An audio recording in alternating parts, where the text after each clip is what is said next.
संतान के रूप में कौन आता है?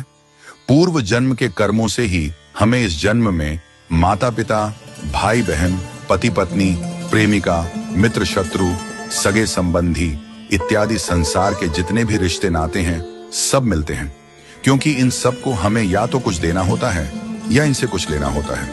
वैसे ही संतान के रूप में हमारा कोई पूर्व जन्म का संबंधी ही आकर जन्म लेता है, जिसे शास्त्रों में 4 प्रकार का बताया गया है। 1. अणानुबंध पुत्र। पूर्व जन्म का कोई ऐसा जीव जिससे आपने ऋण लिया हो या उसका किसी भी प्रकार से धन नष्ट किया हो, वह आपके घर में संतान बनकर जन्म लेगा। वह अपना धन बीमारी में या व्यर्थ के कार्यों में तब तक नष्ट करेगा जब तक उसका पूरा हिसाब न हो जाए। 2. शत्रुपुत्र। पूर्व जन्म का कोई दुश्मन आपसे बदला लेने के लिए आपके घर में संतान बनकर आएगा। बड़ा होने पर वह माता पिता से मारपीट, झगड़ा करेगा या उन्हें सारी जिंदगी किसी न किसी प्रकार से सताता ही रहेगा। वह हमेशा कड़वा बोलकर उनकी बेइज्जती करेगा और उन्हें दुखी रखकर ही खुश होगा। 3. उदासीन पुत्र। इस प्रकार की संतान न तो माता पिता की सेवा करती है, न ही कोई सुख देती है। वह उन्हें उनके हाल पर मरने के लिए छोड़ देती है। विवाह होने पर यह माता पिता से अलग हो जाते हैं और उनकी चिंता नहीं करते। 4. सेवक पुत्र।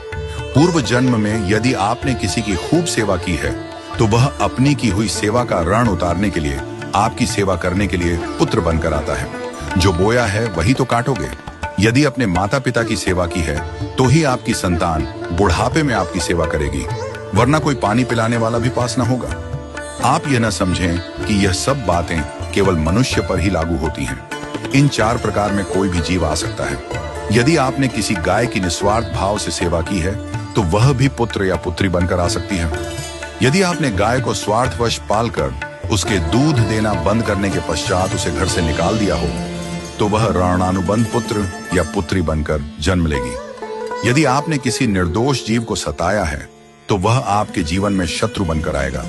इसलिए जीवन में कभी किसी का बुरा न करें, क्योंकि प्रकृति का नियम है कि आप जो भी करोगे उसे वह आपको इस जन्म में या अगले जन्म में 100 गुना वापस करके देगी।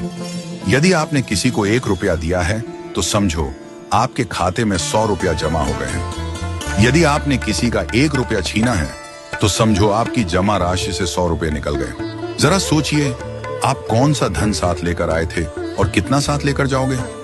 जो चले गए वे कितना सोना चांदी साथ ले गए? मरने पर जो सोना चांदी, धन दौलत बैंक में पड़ा रह गया, समझो वह व्यर्थ ही कमाया।